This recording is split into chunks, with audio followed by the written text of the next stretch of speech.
Salam Nusantara bagi kita semua, selamat datang kembali di Jalan Rea Anastik. Menurut WHO, ternyata 1 dari 4 orang di dunia mengalami gangguan mental. Sekali lagi saya katakan, menurut Organisasi Kesehatan Dunia atau WHO, 1 dari 4 orang di dunia ini mengalami gangguan mental atau mental health. Jadi saya akan membahas mulai daripada mitos-mitos tentang gangguan mental, gitu, fakta unik, gitu, ciri-ciri, penyebab dan solusi. Jadi saya akan membahas pelan-pelan ya. Kita mulai daripada mitos tentang kesehatan mental atau gangguan mental. Mitos yang pertama adalah gangguan mental hanya terjadi pada orang-orang dewasa. Enggak. Jadi ini semacam mitos ya. Pada faktanya gangguan mental ini banyak juga yang dialami oleh anak-anak muda, Gen Z, Gen Alpha gitu. Anak-anak kecil banyak kok yang mengalami gangguan mental atau mental health ini. Sekarang ini kan lagi viral-viral ya yang namanya mental health gitu. Gangguan mental anak-anak muda banget ya kalau bahas tentang mental health ya. Jadi berdasarkan data, ternyata mitos yang mengatakan bahwa yang punya gangguan mental itu cuma orang dewasa, enggak. Anak kecil juga sudah mengalami gangguan mental. Kenapa anak-anak kecil sekarang ini atau anak-anak muda sekarang banyak mengalami gangguan mental? Karena apa? Karena menurut saya itu karena bubble ya. Ada semacam bubble algoritma. Contoh gini ya. Jadi bubble algoritmanya gini. Kalau misalnya kita ketik di Google, di YouTube atau di TikTok misalnya tentang sesuatu apa yang kita suka misalnya, agama misalnya, contoh misalnya agama. Kita ketik agama, maka ini akan terpola gitu, terbagi dua. Ada yang membenci agama, ada yang sangat menyukai agama. Jadi bisa aja kita terpola pada sesuatu hal, ada semacam pola tertentu gitu. Kita masuk kepada wadah-wadah tertentu yang sengaja bubble di internet. Kita ambil contoh lain misalnya, ada tentang orang yang introvert misalnya atau extrovert misalnya. Kalau misalnya kita ketik di Google atau di YouTube itu tentang introvert, maka yang muncul itu semuanya introvert semua gitu, nggak ada extrovert. Jadi kita itu semacam a priori itu kita itu melihat dari satu sudut pandang terus. Jadi misalnya nih kita suka nonton hal-hal yang berbau flexing gitu, FOMO dan lain sebagainya. Jadi ini bisa merusak mental kita kalau kita tidak hati-hati. Pengaruh media ini, misalnya nih kita scroll TikTok pagi-pagi atau baru bangun atau kita buka medsos, kan di sini kan banyak orang yang flexing. Padahal kan di sosial media itu kan cuman yang bagus-bagusnya aja ditunjukin. Contoh misalnya nih ada artis misalnya flexing. Jadi kan algoritma itu kan jadi ini menaikkan ya, bubbling gitu. Tapi kan artis ini tidak menunjukkan bagaimana mereka ribut di rumah, bagaimana mereka susahnya mencari uang, yang mereka flexing itu, yang mereka pamerkan itu. Mereka tidak menunjukkan itu, mereka hanya menunjukkan yang bagus-bagusnya, sehingga kita merasa bahwa hidup kita itu gak berguna ya gitu. Kita merasa bahwa kok hidup saya itu masih jauh banget ya dari artis-artis ini, artis itu. Kok hidup saya itu kayak ini ya, kayak gitu banget ya, hampa. Jadi kebanyakan yang menyebabkan gangguan mental itu media sosial. Kalau boleh jujur ya, sosial media. Karena di sosial media itu kita tidak memberikan kejujuran sebenarnya. Itu kan hanya yang bagus-bagusnya saja. Mereka tidak menunjukkan bagaimana mereka ribut di rumah, mereka kesusahan. Mereka tidak menunjukkan itu. Mereka hanya menunjukkan yang manis-manisnya saja, sehingga kita berpikir bahwa hidup kita ini nggak berguna, sehingga kita tuh mudah stres dan gangguan mental. Kita mudah membanding-bandingkan diri kita dengan orang lain ya. Jadi itu mitos yang pertama ya. Mitos yang kedua misalnya, gangguan mental terjadi karena orang tersebut terlalu lemah. Sebenarnya bukan terlalu lemah. Kan posisi zaman dulu, zaman sekarang itu kan beda-beda ya.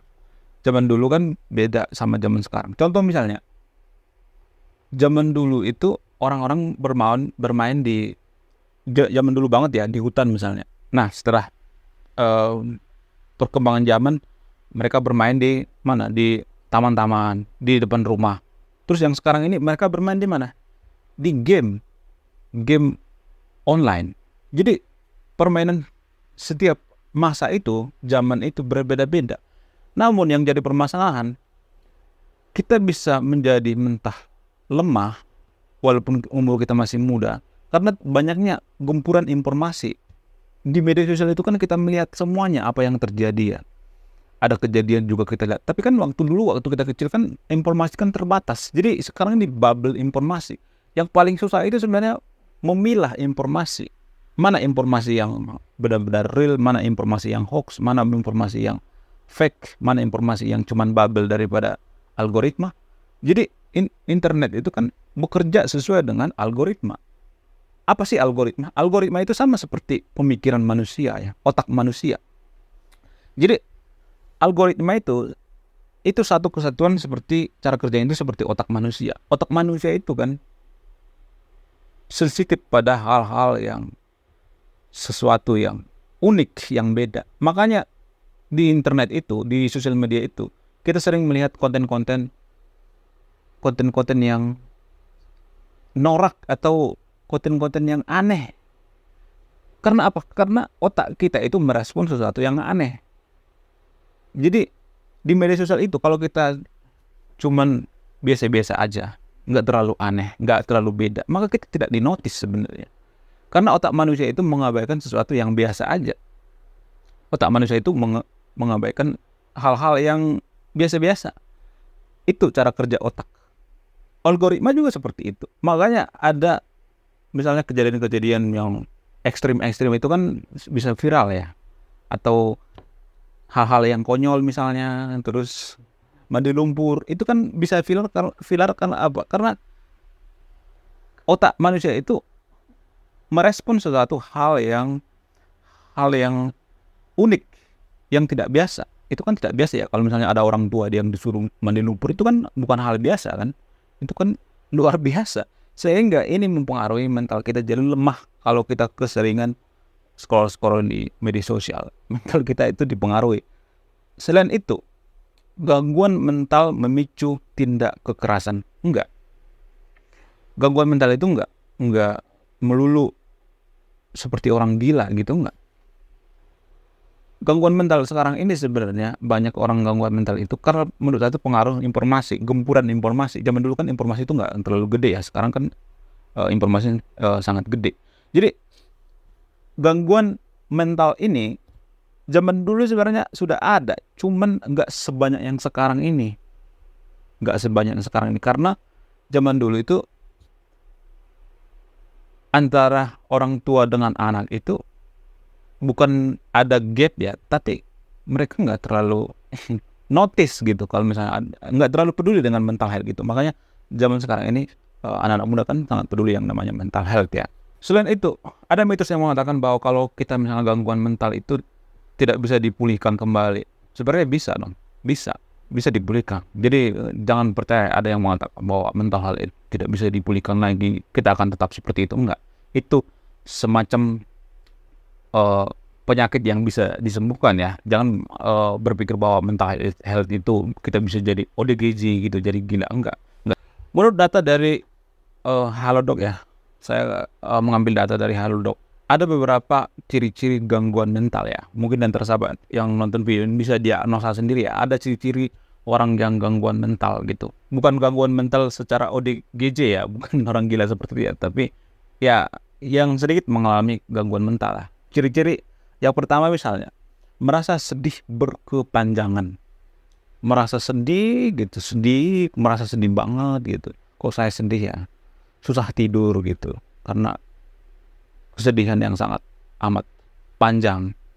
Mungkin ada faktor dari keluarga, masalah pekerjaan gitu, bisa karena tekan dari akademik misalnya, dari sekolah misalnya, ada banyak ya faktornya. Biasanya sedih berkepanjangan. Biasanya ini kadang tanpa sebab yang jelas ya. Tidak ada penyebabnya gitu, kok tiba-tiba sedih gitu. Rasanya sedih. Seperti orang bipolar ya, merasa sedih kadang, mut-mutan gitu. Itu gangguan daripada mental health. Ciri selanjutnya misalnya mati rasa atau tidak peduli dengan lingkungan sekitar. Ya bodoh amat gitu dengan lingkungan, acuh tak acuh. Itu penyebab, bukan penyebab ya, ciri-ciri daripada gangguan mental. Mati rasa, nggak peduli dengan lingkungannya mau seperti apa, bodoh amat, malas gitu, malas, mager mau keluar, mager gitu, gabung sama teman-teman, mager sama tetangga juga, mager gitu. Selain itu merasa lelah gitu, tapi nggak melakukan apa-apa, nggak melakukan aktivitas apa-apa gitu. Kok merasa lelah ya, kok rasanya capek ya, tapi saya nggak melakukan apa-apa gitu. Jadi ini salah satu ciri-ciri daripada orang yang ini ya, gangguan mental ya. Selain itu mudah marah gitu, dikit-dikit marah gitu, dikit-dikit pengen wow gitu, pengen gigit gitu. Jadi amarahnya cepat muncak, dikit-dikit marah, pengen melampiaskan emosi gitu. Itu ciri-ciri daripada mental health ya. Terus merasa sulit berkonsentrasi atau takut, khawatir terhadap sesuatu. Khawatirnya itu berlebihan banget gitu. Kalau khawatir kan itu kan hal yang lumrah ya. Tapi kalau berlebihan banget itu sudah termasuk kategori mental health. Terus yang selanjutnya misalnya susah tidur gitu. Tidurnya sampai jam 3 pagi, sampai jam 4 pagi, itu pun tetap susah tidur. Jadi orang yang terkena gangguan mental itu seperti itu ya. Terus yang selanjutnya itu dia suka pengen melampiaskan emosinya nggak terkontrol, seperti yang saya katakan tadi itu, mudah marah. Jadi kalau dia komentar ya, suka melontarkan komentar-komentar yang toksik gitu.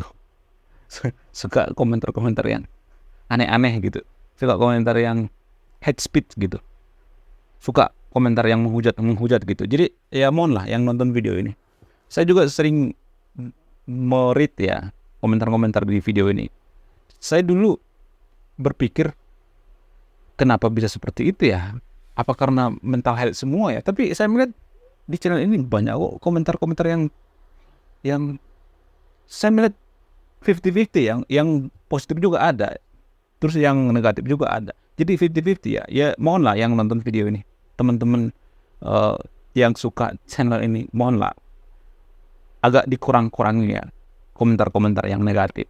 Saya bikin channel ini, tujuan saya itu untuk mengedukasi ya, bukan benci sesuatu hal gitu. Jadi kalau saya kritik agama itu bukan karena saya benci agama, enggak. Bahkan saya sering delete komentar-komentar di channel ini yang hate speech gitu, yang membenci sesuatu hal atau memaki-maki gitu. Saya sering hapus komentar di video ini. Karena apa? Karena saya ingin kita itu berdialektika secara dewasa. Kita berdialektika itu tidak harus menggunakan kata-kata yang kotor gitu, fitnah, terus kata-kata yang tidak berdasar, melampiaskan emosi karena kita benci pada agama tertentu. Enggak, saya enggak benci terhadap agama tertentu. Saya itu netral. Saya menganggap agama itu adalah semacam kebudayaan ya. Jadi ngapain saya benci gitu. Yang saya benci itu tradisi kita dalam beragama, bukan agamanya, bukan nabinya. Saya enggak benci itu. Jadi mohonlah yang nonton video ini, kalau komentar jangan terlalu negatif gitu. Capek saya yang hapusin gitu komentar-komentar yang negatif. Jadi komentar yang positif lah, tolong ya. Ya mungkin saja ada yang nonton video ini yang sedikit mental health ya, yang gangguan mental health maksudnya ya dikurang-kurangi lah. Karena mental health itu kan bisa disembuhkan ya. Yang bisa menyembuhkan itu kita sendiri, bukan orang lain. Kita yang bisa menyembuhkan. Nah, yang jadi pertanyaan adalah bagaimana cara mengatasi gangguan mental ini? Kita bisa aja pergi ke psikolog ya. Kalau nggak pergi ke psikolog, kita bisa curhat terhadap teman kita. Kita bisa curhat terhadap keluarga. Kalau kita takut curhat terhadap keluarga, kita bisa curhat kepada, contoh misalnya anjing gitu, kucing. Kita bisa curhat ke kucing, burung gitu. Saya tuh kalau lagi sumpek itu saya curhatnya tuh pada binatang biasanya, kayak kucing gitu, kayak anjing gitu. Saya curhatnya ke situ, kalau nggak burung. Jadi biar emosi kita itu tersalurkan. Jadi emosi manusia itu kan sama seperti besi yang dipanasi. Kalau dia tidak didinginkan, dia akan panas terus. Harus disalurkan, emosi manusia itu harus disalurkan dengan baik. Kalau kita malu curhat terhadap tetangga misalnya, atau orang tua, atau teman dekat kita, atau kita nggak punya duit ke psikolog misalnya, kita curhatnya ke kucing gitu, ke anjing, itu ide dari saya. Harus dikeluarkan gitu, jangan dipendam di dalam hati. Karena banyak ya orang mengakhiri hidupnya karena dia tidak punya tempat curhat, ya kan? Di media sosial dia curhat, banyak orang yang menghujat, banyak orang yang toksik, ya kan? Banyak orang yang neror gitu. Ya jangan seperti itu. Kalau mau curhat ya curhatlah ke ya binatang gitu. Kalau nggak ke tembok bisa curhat juga bisa. Yang penting kita mengeluarkan itu apa yang ada di hati kita. Kita harus mengeluarkan, jangan memendam gitu. Jangan kita berpikir bahwa oh hidup saya ini hampa, oh hidup saya ini sepi, saya tidak punya teman, introvert dan lain sebagainya. Oke, sekian video ini. Terima kasih sudah menyimak. Saya Ray Konoha. Salam sekularisme.